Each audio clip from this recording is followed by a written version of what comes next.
My name is Harper and I'm 34 years old.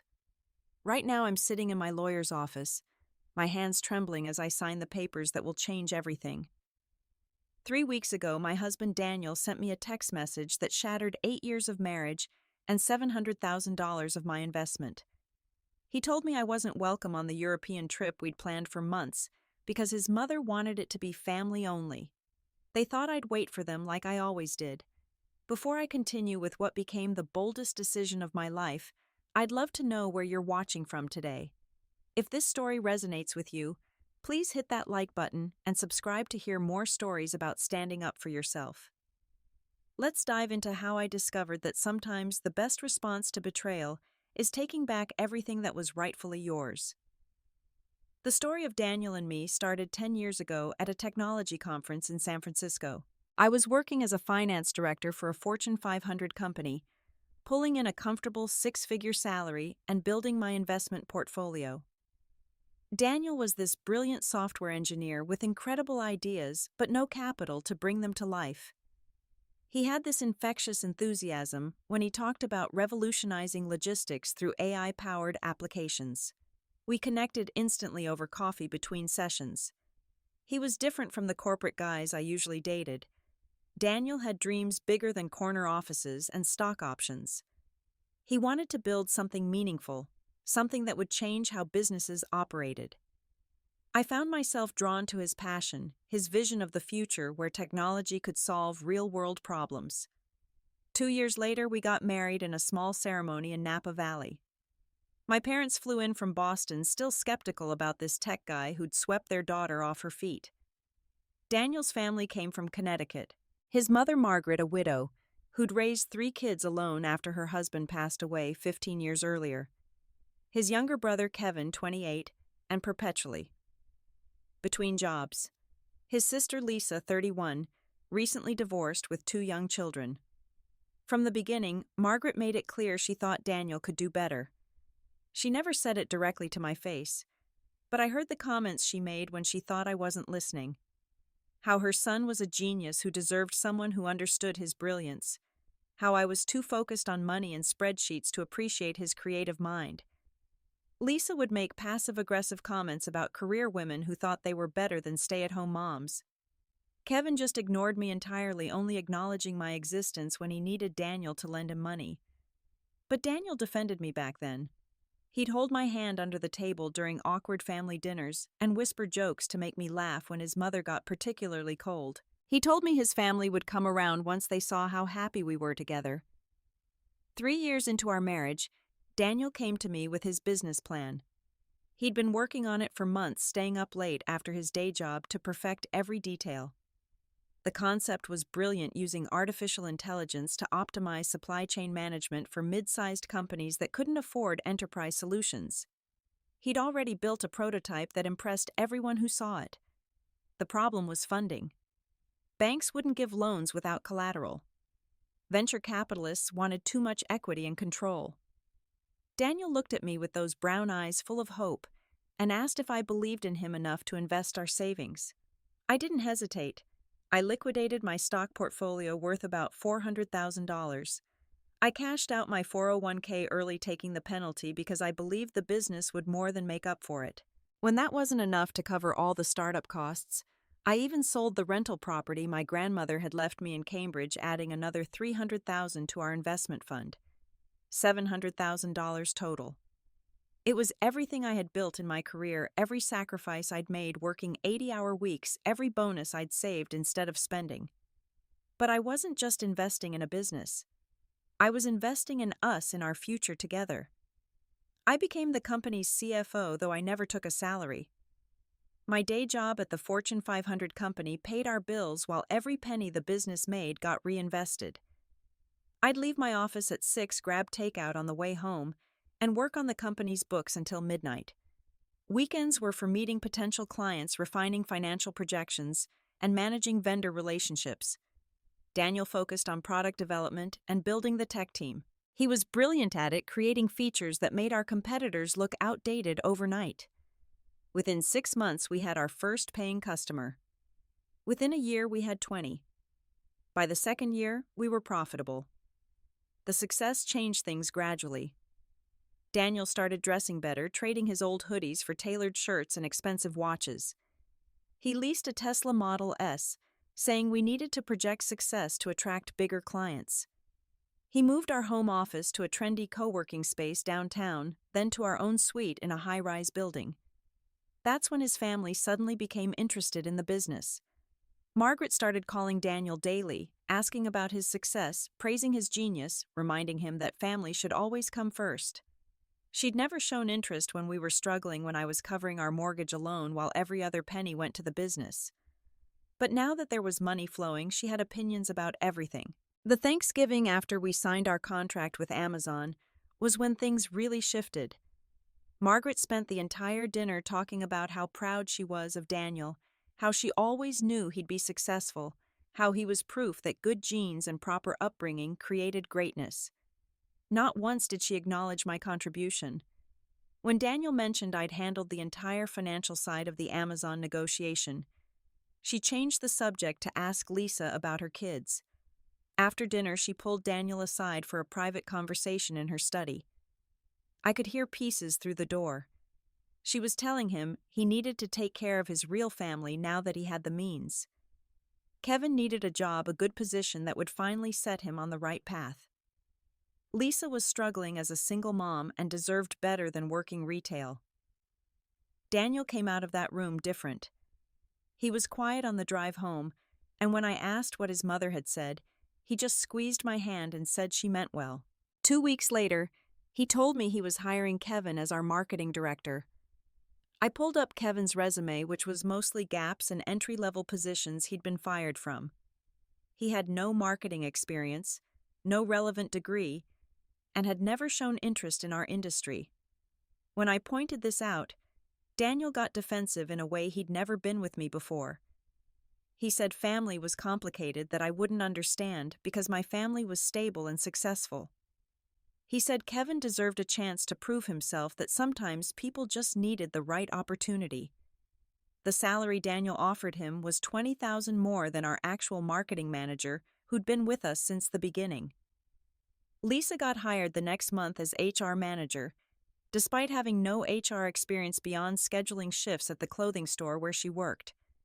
Her salary was equally inflated, and she immediately started making changes that created chaos. She implemented new policies without understanding state regulations, nearly got us sued for improper termination procedures, and spent most of her time on personal calls with her divorce lawyer. I tried talking to Daniel about it. I showed him spreadsheets demonstrating how much these hires were costing us, not just in salaries but in mistakes and lost productivity. Our actual employees were frustrated watching these unqualified family members get preferential treatment. 2 of our best developers quit when Kevin got credit for a marketing campaign they'd actually designed. But Daniel wouldn't hear it. He accused me of being jealous of his family, of wanting to keep all the success for ourselves. He said I was being cold and calculating that not everything was about money and efficiency. The man who used to value my financial insight now acted like I was a heartless corporate drone trying to destroy his family bonds. That's when Daniel started changing in other ways too. He began staying late at the office, taking meetings he didn't put on our shared calendar. When I'd ask about them, he'd say they were strategic planning sessions that didn't require financial input. He hired an executive assistant named Sophia without consulting me, a 26-year-old fresh from law school, who dressed like she was heading to cocktail parties instead of the office. Sophia started handling communication between Daniel and me about company matters. Instead of discussing things directly, I'd get emails from her about Daniel's decisions. She'd schedule his calendar without checking our personal plans, booking client dinners on our anniversary and conference calls during date nights we'd planned weeks in advance. The home office we'd converted from the spare bedroom became Daniel's private space. He put a lock on the door, saying he needed privacy for confidential calls. He moved all the company documents I used to have access to into that room. When I needed financial records for tax preparation, I had to request them through Sophia. Our intimate conversations turned into business discussions. Our weekend hiking trips got replaced with networking events where Daniel would parade around with Kevin and Lisa, introducing them as key executives, while I got relegated to spouse status. People who used to know me as the CFO suddenly treated me like Daniel's plus one. Margaret started showing up at the office weekly holding court in the conference room like she was the company matriarch. She'd bring lunch for Daniel, Kevin, and Lisa never quite enough for me to join. She'd schedule family meetings about business strategy that I somehow never got invited to. When I walked in on one accidentally, they all stopped talking and stared until I left. The planning for the Europe trip started in May, 5 months after Kevin and Lisa joined the company. Daniel announced it at a company meeting as a celebration of our biggest quarter ever. We'd just closed deals with FedEx and 2 major retail chains, pushing our annual revenue over $10 million. He presented it as a working vacation where we'd explore European markets while enjoying the culture. 3 weeks visiting Paris, Rome, Barcelona, and the Swiss Alps. He tasked me with researching hotels and creating detailed itineraries, saying my attention to detail would make it perfect. I threw myself into planning, grateful for what felt like an olive branch. I found boutique hotels in each city with conference rooms for meetings and spa services for relaxation. I mapped out restaurants with private dining rooms where we could host potential European partners. I even enrolled in an online Italian course to prepare for Rome. I booked business class tickets for 5 people, assuming it would be Daniel, myself, and the 3 family members. The total cost was $65,000, which I justified as a legitimate business expense given our recent success. Daniel approved it without even reviewing the details, just telling me he trusted my judgment. For the first time in months, Daniel seemed excited about something we were doing together. He'd forward me articles about European tech conferences we could attend, restaurants he wanted to try, museums we could visit on free days. He bought new luggage for both of us, matching sets, that made me stupidly happy. I spent $2,000 on a Hermes scarf for Margaret, hoping it might finally break through her coldness. I bought designer sunglasses for Kevin and Lisa, little peace offerings to smooth over the tension. I wanted this trip to reset our relationships, to remind everyone we were supposed to be a team. The week before departure, I was pulling 12-hour days to ensure everything would run smoothly while we were gone. I promoted our marketing manager to acting director, giving her detailed instructions for the 3-week period. I prepaid all our vendors, set up automatic payroll, and created contingency plans for every possible crisis. Daniel seemed distracted, but I attributed it to his own preparation. He was working late every night, saying he needed to finish projects before we left. Margaret called him constantly, and he'd take her calls in private, coming back looking stressed. When I asked if everything was okay, he'd just say his mother was anxious about international travel. Lisa posted constantly on Instagram about packing for Europe, showing off new clothes she'd bought with her inflated salary.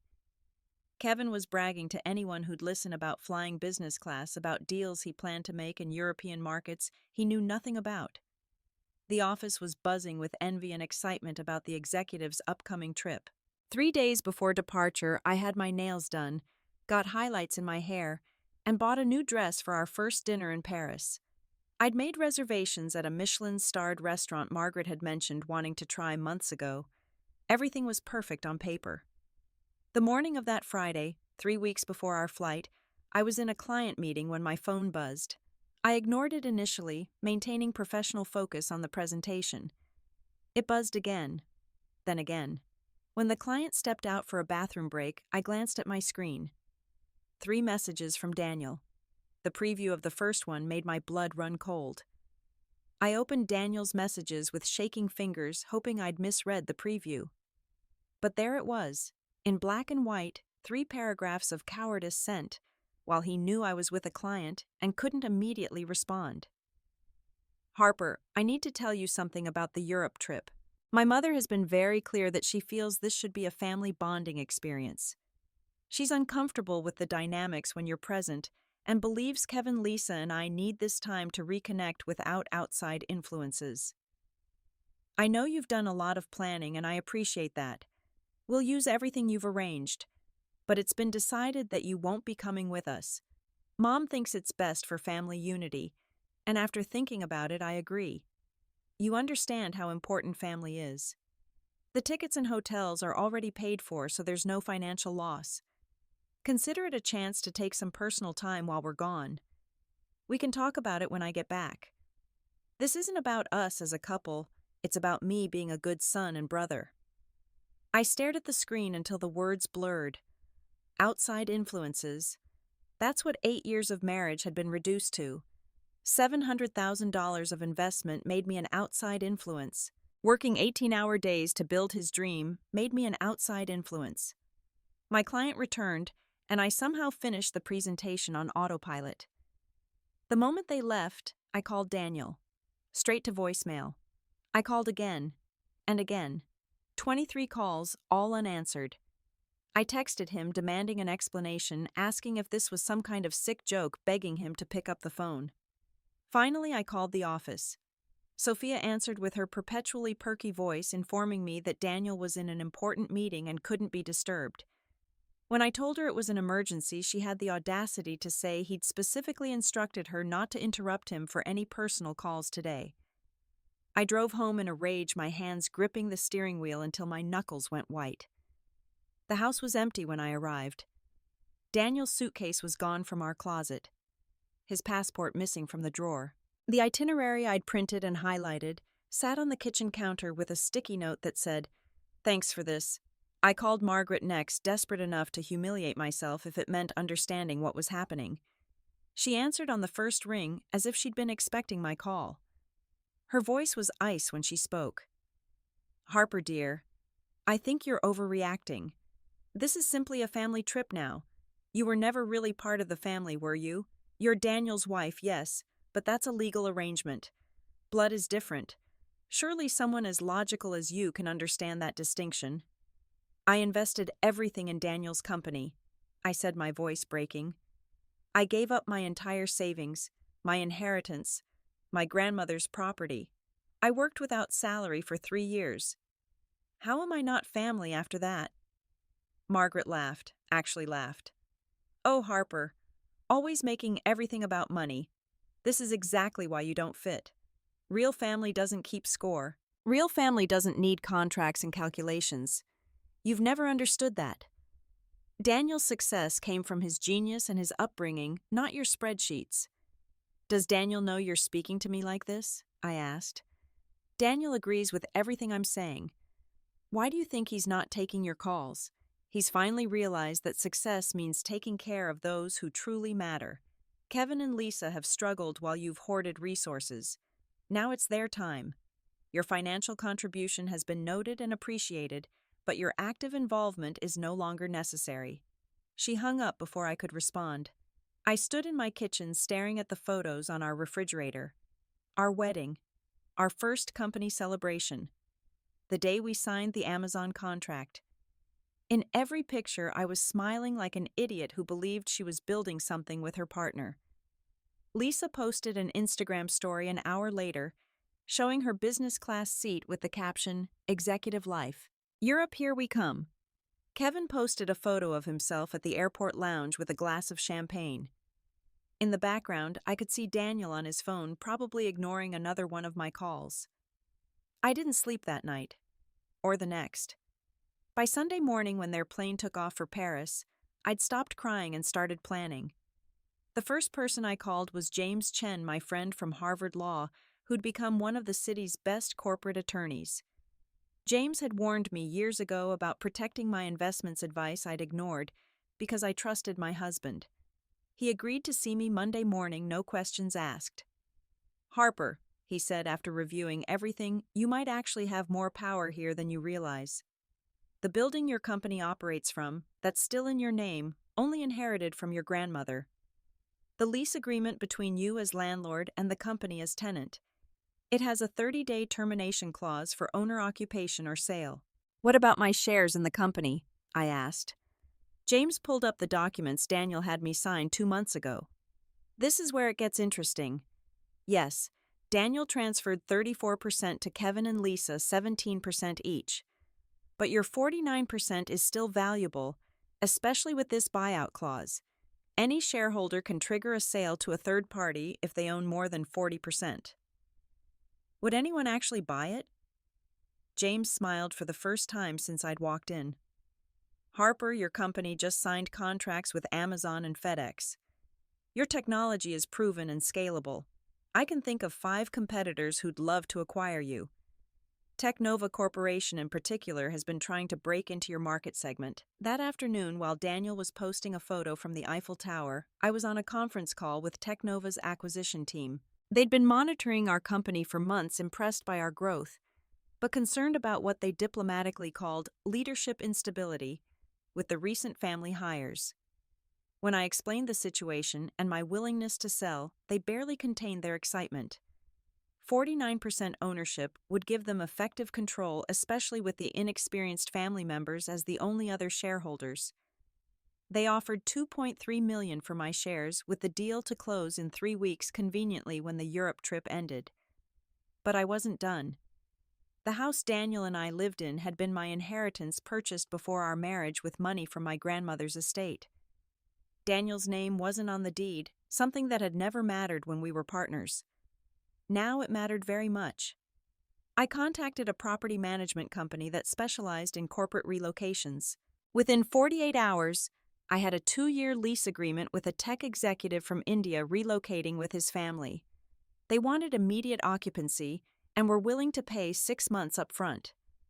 I spent 3 days packing Daniel's belongings with the kind of meticulous care I'd once applied to our business plans. Every shirt folded precisely, every book cataloged, every piece of sports memorabilia wrapped carefully. I labeled each box with detailed contents, then had them delivered to a storage unit in an industrial district 90 minutes outside the city. I prepaid for 1 month and had the access information sent to Daniel's work email, which I knew he wasn't checking. The locks were changed the day the new tenants moved in. The security system was updated with new codes. I had the mail forwarded to a P.O. box and sent Daniel one text with the address, knowing he'd see it when he landed. While my soon-to-be ex-husband and his family enjoyed their European vacation, I methodically dismantled the life we'd built together with surgical precision. Each action was calculated, legal, and devastating. The company email I sent on day 5 of their trip was a masterpiece of professional destruction. I addressed it to all employees, the board of directors, and our major clients with the subject line, "Important Ownership Transition Announcement." "Dear valued colleagues and partners," it began, "I am writing to inform you of a significant change in the ownership structure of our company. Effective upon the current executive team's return from Europe, Technova Corporation will be acquiring a controlling interest through the purchase of my 49% stake. This transition reflects strategic differences in vision between myself and the current management regarding the company's direction and leadership appointments. I have every confidence that Technova's experienced team will provide the stability and professional management necessary for continued growth. For our clients, please be assured that this transition will not affect current contracts or service delivery. Technova has committed to honoring all existing agreements while bringing additional resources to enhance our offerings. For our employees, Technova has expressed their intention to retain all personnel who demonstrate the competence and professionalism that built this company's reputation. They will be conducting individual assessments upon taking control. I want to personally thank each of you for your dedication during my tenure as CFO. Your hard work and innovation created something truly special, and I trust Technova will nurture that spirit going forward. The response was immediate and explosive. My phone rang constantly with employees seeking reassurance, board members demanding explanations, and clients requesting emergency meetings. I responded to each with calm professionalism, explaining that the decision was final and all concerns should be directed to Daniel upon his return. Our senior development team didn't wait. 3 of our best programmers submitted resignations that week, already having secured positions with startups offering better equity packages. They'd seen the writing on the wall when Kevin took credit for their work and knew what a Technova acquisition meant for their careers. The Amazon account manager called me directly, expressing concern about the leadership transition. When I explained that Kevin and Lisa would no longer be involved in operations, she audibly sighed with relief. Apparently, Kevin had sent several inappropriate emails to her team, and Lisa had bungled a harassment complaint from one of our contractors so badly they'd considered pulling the contract. while I handled the corporate chaos. Daniel's family was documenting their luxury vacation across social media. Lisa posted photos of designer shopping in Milan with captions about investing in yourself when success comes. Her purchases were all charged to company credit cards. I could see the statements for $23,000 in personal expenses labeled as client entertainment. Kevin was even worse, posting Instagram stories from high-end clubs and restaurants, always with bottles of champagne, and occasionally with young women who definitely weren't business contacts. One video showed him drunkenly telling a group that he was the genius behind our AI algorithm, that his brother just handled the coding while he provided the vision. Our actual algorithm designer saw it and immediately updated his LinkedIn to seeking new opportunities. Margaret appeared in fewer photos, but her presence was everywhere. Expensive spa treatments, luxury car services, five-star restaurant reservations that cost more than most people's monthly salaries, all charged to the company that she'd claimed I was too money-focused to understand. Daniel posted sparingly, mostly landmarks and museum visits. But in the background of Lisa's shopping photos, I could see him carrying her bags. In Kevin's club videos, he was there buying rounds. He looked tired in every picture, the kind of exhaustion that comes from realizing you've made a terrible mistake but being too deep to admit it. On day 12, something must have triggered their first check of company emails, because my phone exploded with messages. Daniel called 47 times in 1 hour. Kevin sent threatening texts about suing me for sabotage. Lisa left a voicemail screaming that I was a vindictive witch destroying her children's future. Margaret's call was different. Cold, controlled, and vicious. You think you've won something here, Harper? You've just shown everyone what you really are. A calculator with no heart. Daniel will be better off without you, and when Technova fails to run the company properly, everyone will know you destroyed it out of spite. I didn't respond to any of them. Instead, I had James send Daniel a formal separation agreement with the divorce papers to be signed upon his return. I wasn't asking for alimony or any split of the company's sale proceeds. I just wanted a clean break and my freedom. The banking actions were particularly satisfying.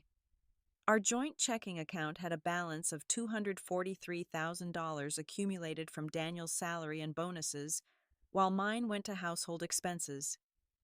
As the joint owner, I was perfectly within my rights to withdraw funds.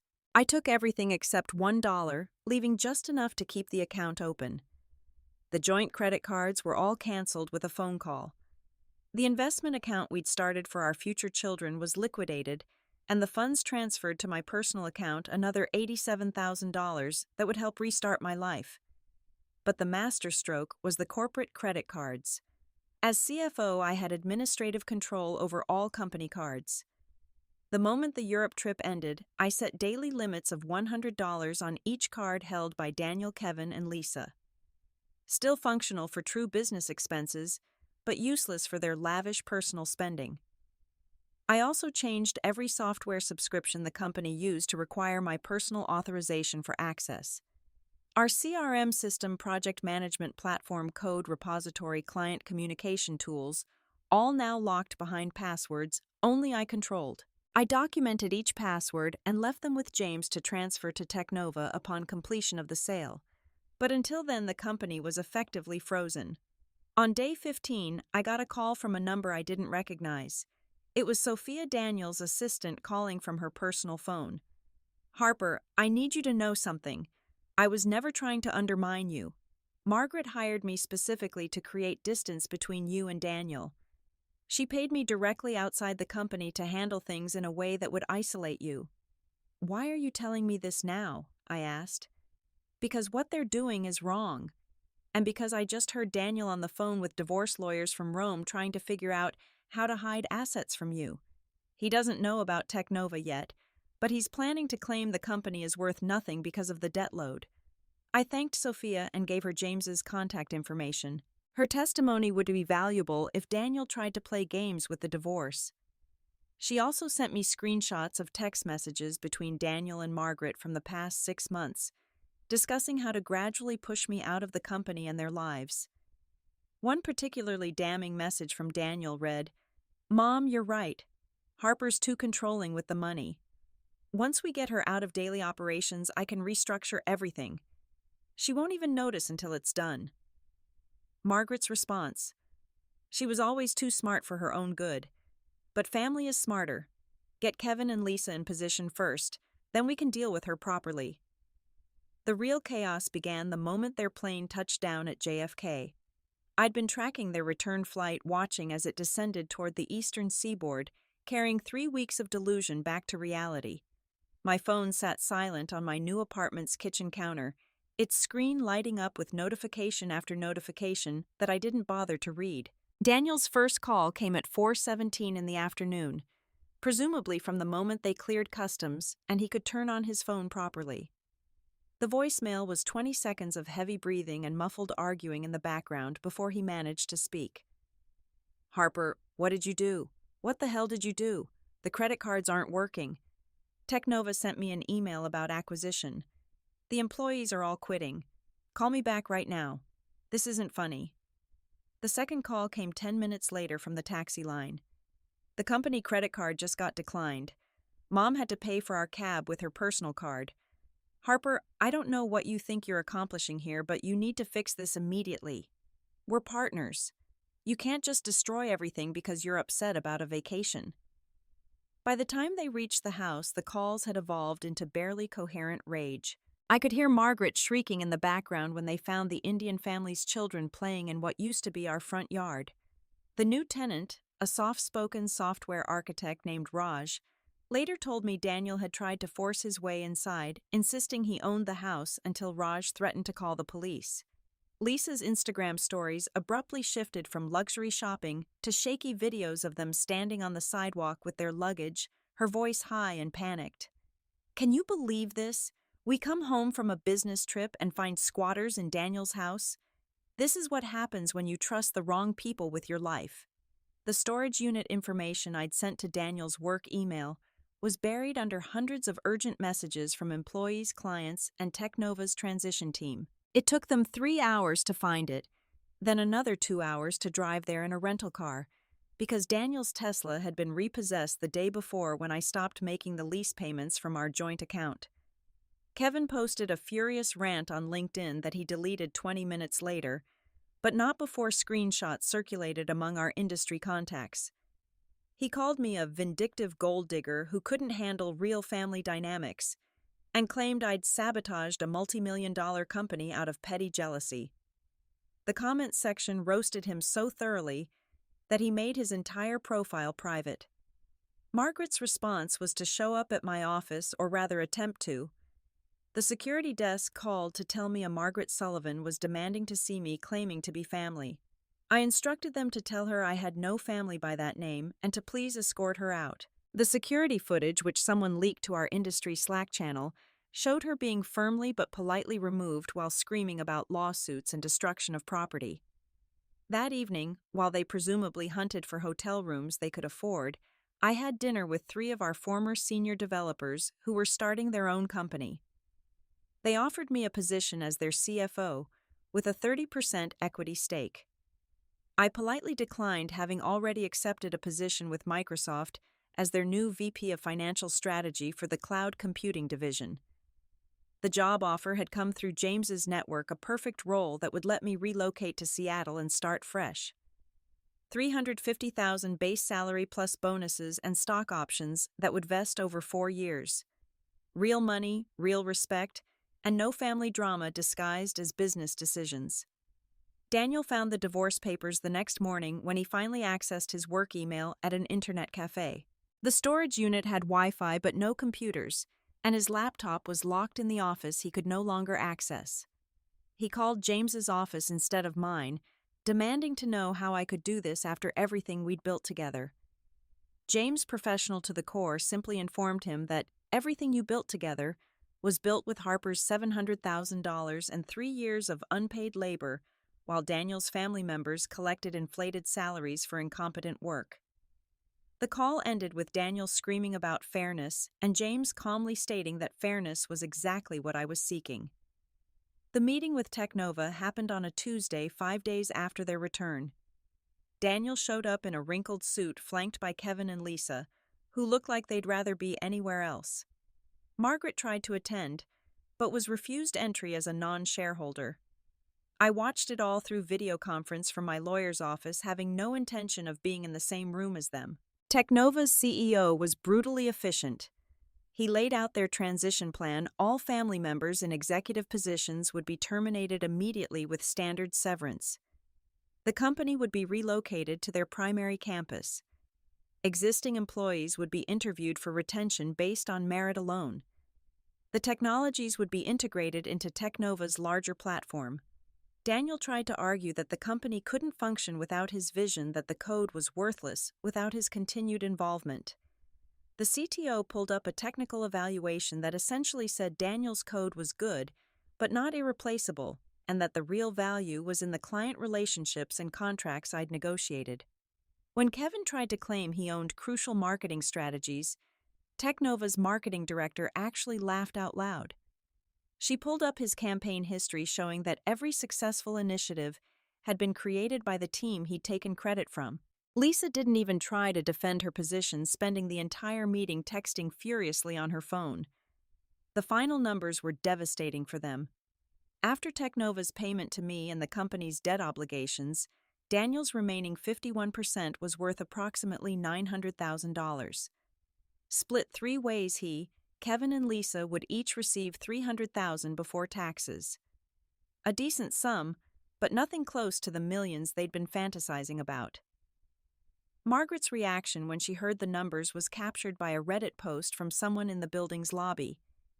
She apparently collapsed into a chair, wailing about how I'd stolen their future, how her grandchildren would suffer, how Daniel was supposed to be her security in old age. Security guards eventually helped her to a taxi when she refused to leave on her own. The divorce proceedings were swift and uncontested. Daniel knew he had no leverage, no hidden assets to protect, and no grounds to claim unfairness. I walked away clean with my Technova payment and personal savings free to start over. He got to keep the Tesla he could no longer afford and the designer clothes that reminded him of better times. Our last interaction was at the final signing. Daniel looked exhausted, aged 10 years in 3 weeks. He tried one more time to blame me, saying if I'd just accepted my place, everyone could have been happy. I looked him straight in the eye and said the truest thing I'd ever told him: your family was never going to let me have a place. I was only useful when I was paying for theirs. Margaret sold her house in Connecticut 6 months later to cover Kevin's gambling debts and Lisa's custody battle legal fees. The last I heard, she was living in a 1-bedroom apartment in New Jersey, posting bitter Facebook rants about ungrateful daughters-in-law and the decline of family values. Kevin bounced between minimum wage jobs, his resume now toxic in the tech industry after his LinkedIn meltdown, and the Technova acquisition becoming a cautionary tale about nepotism. He eventually moved back in with Margaret, their shared bitterness feeding off each other in an endless cycle of blame. Lisa's ex-husband used the chaos to renegotiate custody, pointing out her unstable employment and the financial crimes she'd arguably committed with the company credit cards. She kept partial custody, but lost the child support that had been her main income. The designer goods from Milan were sold on Poshmark for a fraction of their cost. Daniel tried to start another company but couldn't find investors. His reputation was shattered, known now as the founder who let family greed destroy a promising startup. He worked as a contract developer, talented enough to earn a living, but too tainted for leadership roles. The Tesla was repossessed within 3 months, the high-rise apartment abandoned for a studio in Queens. As for me, I thrived in Seattle with the kind of success that comes from surviving betrayal and choosing yourself. The Microsoft position exceeded every expectation, my experience with startup finances making me invaluable in evaluating cloud service acquisitions. Within a year, I was promoted to Senior VP with a team of 40 under my management. I bought a penthouse overlooking Elliott Bay with cash, no mortgage needed, thanks to the Technova sale and my new salary. Floor-to-ceiling windows faced west, letting me watch sunsets I never had time to see when I was building Daniel's dreams. The space was entirely mine, decorated with art I chose, furniture I loved, and not a single photo from my previous life. The therapy started immediately after the move, twice weekly sessions with a specialist in financial abuse and betrayal trauma. Dr. Martinez helped me understand that what happened wasn't just about money or family preference. It was about control entitlement and the gradual erosion of boundaries that happens when you love someone who sees you as a resource rather than a partner. We worked through the guilt I felt for destroying the company, even though I'd only exercised my legal rights. We processed the anger at myself for not seeing the signs earlier, for dismissing Margaret's hostility as typical mother-in-law friction. We celebrated the strength it took to choose scorched earth over acceptance of betrayal. The support group for women entrepreneurs who'd been pushed out of their own companies became an unexpected source of healing. Every Thursday evening, 12 of us gathered in a conference room downtown, sharing stories that would make your blood boil. The founder whose male co-founder gradually assumed all credit. The CFO whose husband transferred their joint company to his brother. The CTO whose board replaced her with her own subordinate while she was on maternity leave.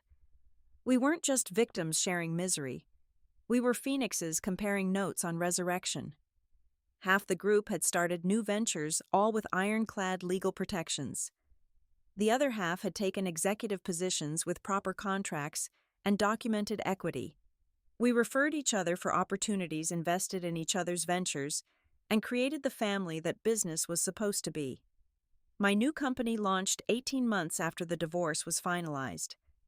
A venture capital fund focused exclusively on women-led startups in tech, with particular interest in those founded by women over 30 who'd been pushed out of previous ventures. The initial fund was $20 million raised from women executives who understood the mission personally. We didn't just provide capital. We provided legal protection, ensuring founders maintained control. We offered emotional support through the inevitable moments when imposter syndrome or betrayal trauma surfaced. We celebrated successes without taking credit and problem-solved failures without assigning blame. The first investment went to a brilliant engineer whose co-founders had voted her out while she was caring for her sick mother. She'd developed a revolutionary approach to battery efficiency, but lost access to her own code. We funded her to rebuild it better, and she sold the new company to Ford Motor Company 2 years later for 40 times our investment. My personal life bloomed in ways I hadn't expected. Without the constant drain of managing Daniel's family dynamics and the company's finances, I had energy for actual friendships. My hiking group met every Saturday morning, rain or shine, conquering peaks in the Cascades that reminded me how strong I'd become. The wine club, the book club, the amateur investment group that met monthly to discuss market trends all filled my calendar with chosen connections rather than obligatory interactions. No one asked me to sacrifice my savings for their dreams or questioned whether I belonged at the table I'd earned my seat at. David entered my life at a charity auction for pediatric cancer research. He was bidding on the same Whistler ski weekend I wanted, driving the price up with competitive glee. When I finally won, he introduced himself as the CEO of a biotech firm developing targeted therapies for childhood leukemias. His competitive donation of $50,000 to match my winning bid made me laugh for the first time in months. Our first date lasted 9 hours, dinner turning into drinks, then a walk along the waterfront, then coffee at an all-night diner where we talked until sunrise. He'd built his company from scratch after his daughter survived leukemia, driven by purpose rather than profit. His ex-wife was happily remarried, co-parenting their daughter with the kind of mature respect I'd never seen in Daniel's family. David never asked me to dim my success to make him shine brighter. At company events, he introduced me as the venture capitalist who was revolutionizing tech funding, not as his girlfriend. When my fund hit $100 million under management, he threw a surprise party with my portfolio founders, celebrating my achievement without making it about him. The proposal came 2 years later on the same hiking trail, where I'd made the decision to leave Daniel. David had packed champagne to the summit, getting down on one knee at the exact spot where I'd once stood alone crying about my marriage ending. The ring was ethically sourced, the wedding small and meaningful, the prenup protecting both our assets with transparent respect. My fund grew to manage 300 million with exits totaling over a billion in returns. Every success story was a woman who'd been underestimated, underfunded, or pushed aside, coming back to build something better. We became known as the fund that backed founders, not just ideas, understanding that resilience was the best predictor of success. Looking back now from my office overlooking the Sound, I can see the whole journey clearly. The $700,000 I invested in Daniel's company wasn't lost. It was tuition for the most valuable education I could receive. I learned that love without respect is just exploitation wearing a wedding ring. I learned that family isn't about blood or law, but about who shows up when everything falls apart. Most importantly, I learned that when someone shows you who they really are, when they tell you explicitly that you're not family after taking everything you have to give, the only response is to take back what's yours and build something better from the ashes. Sometimes the best revenge isn't destruction, it's resurrection into something they could never have imagined you becoming. The last I heard about Daniel was through a LinkedIn notification. He'd viewed my profile 17 times in 1 month, watching my success from the shadows of his diminished life. I didn't block him because honestly, I wanted him to see it. Every promotion, every successful exit, every photo from charity galas with David, every announcement of another fund milestone. Margaret sent one email through the company website, a rambling message about forgiveness and family and how I'd destroyed her son's life. I forwarded it to my assistant with instructions to add it to the legal file just in case. The woman who said I was never really family was trying to claim family bonds when she needed something. Kevin applied to one of our portfolio companies not knowing it was funded by me.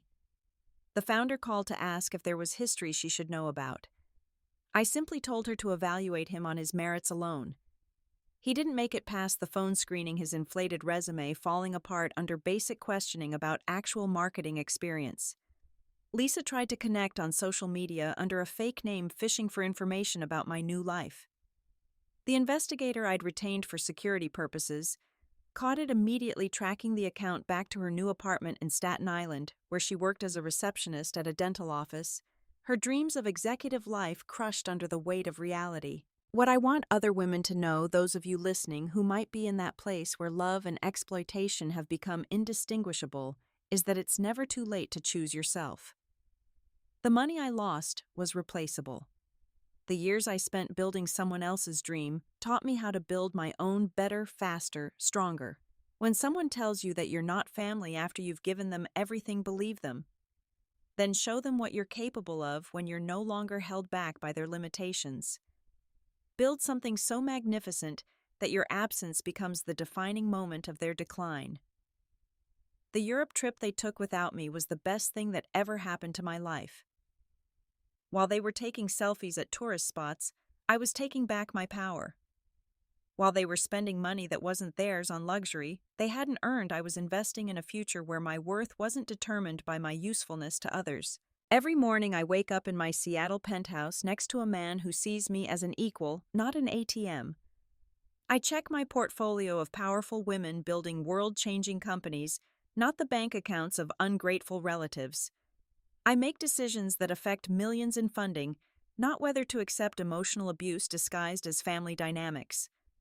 To anyone wondering if what I did was too harsh, if I should have been the bigger person and accepted the disrespect with grace, I have one response. Being the bigger person is what got me excluded from a trip I planned with money I earned from an investment I made. Sometimes being the bigger person means showing others exactly how small they made themselves when they betrayed you. So I ask you, if you found out your spouse and their family planned to take the European vacation you organized without you after you'd invested everything in their success, what would you do?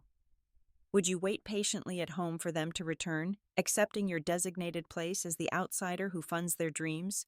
Or would you take back everything that was yours and leave them to discover what their real family was worth without your support?